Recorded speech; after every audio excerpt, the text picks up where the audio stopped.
What's going on, everyone? Welcome back to the channel. If you're new to the channel, my name is AkeemHaynes. I'm a two-time Olympian, Olympic bronze medalist, author, motivational speaker, and sports commentator. On my channel, we talk boxing, MMA, track and field, and of course, motivation and encouraging content. If this is something that you enjoy, then I hope that you subscribe to the channel. Now, let's get into the video. Dillian Whyte versus Jermaine Franklin. This fight is happening over in London, and this is going to be a good one, not to mention some really other good matchups on the undercard as well. Let's get into it. Let's start with Dillian Whyte. He's coming into this one with a record of 23 wins, 3 losses, 1 no contest, 18 wins by way of knockout. We last saw Dillian in the ring in April when he fought Tyson Fury, and that crowd in Wembley Stadium, they came in, they arrived, and they showed out. That crowd was massive. That stadium was definitely rocking. I like Dillian Whyte.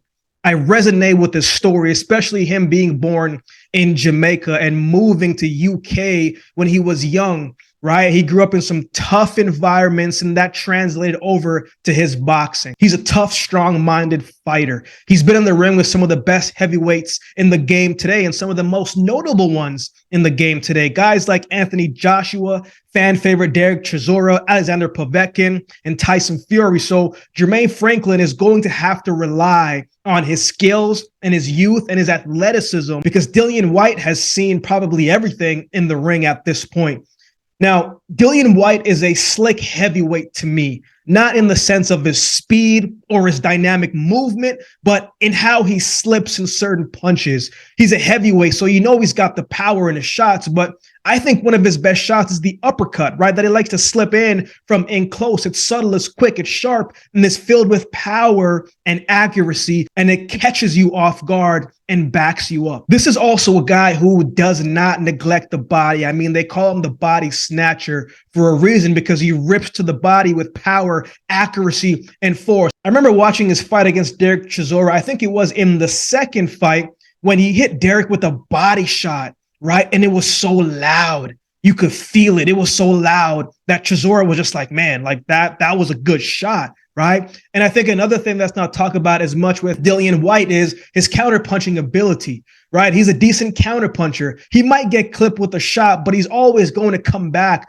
with a looping hook or a body shot right after that. He even has that Floyd Mayweather pullback straight hand in his repertoire as well. So he has a lot of tools in the toolbox to work with. He throws with bad intentions, and when it connects, it's dangerous.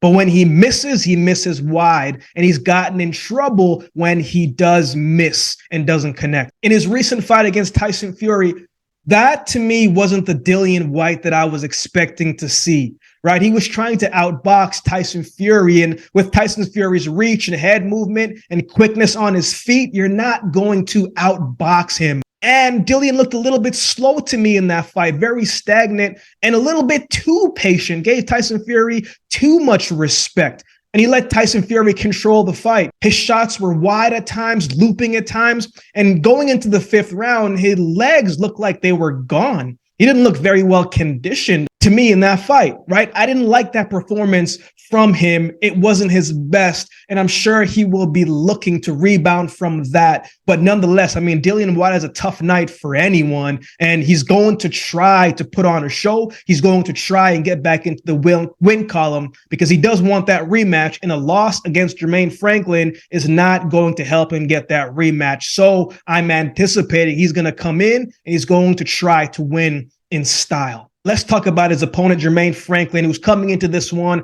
with a perfect record of 21 wins, no losses, and 14 wins by way of knockout. I've only seen Jermaine Franklin fight live a handful of times, and that was when he fought Rydell Booker and Jerry Forrest, and he won both of those fights by decision.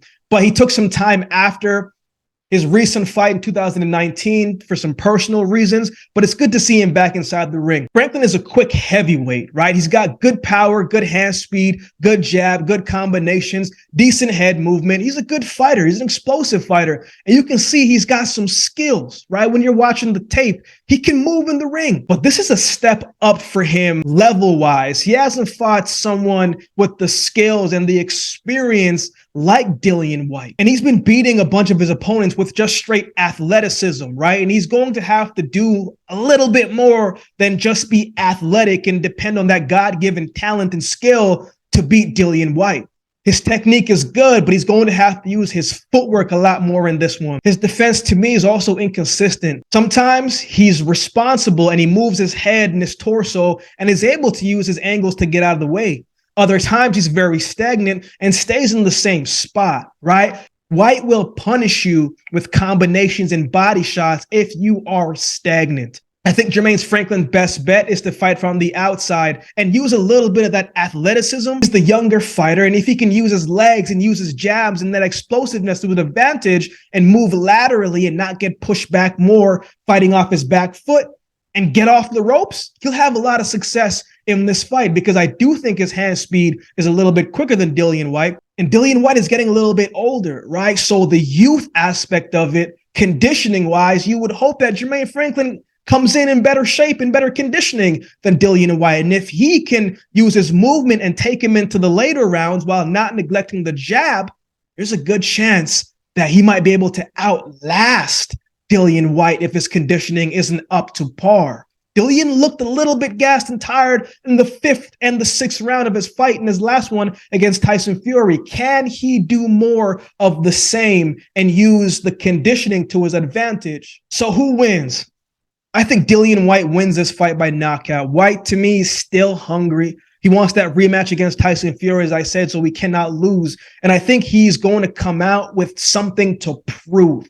A lot of people haven't been talking about Dillian Whyte as much as they are with some of the other heavyweights. He's still a popular guy that people want to see fight. He's still got the skill, he's still got the talent, and he's still got the heart. I think the body shots and the combinations and the pressure is going to be too much for Jermaine Franklin. I think it'll be close at the beginning, but I think those body shots will start to wear him down as the fight goes on. So I have Dillian Whyte winning this one by knockout or technical stoppage. What are your thoughts on this fight? Who do you have winning this one? Let me know in the comment section below. If you'd like to support the channel, there's a couple ways that you can do so. You can like, comment, share, and subscribe to the channel. If you'd like to support by way of donation, you can find options in the description below. Also, my Cash App handle will be on screen as well. Any amount goes towards the growth of this channel and will be truly and greatly appreciated.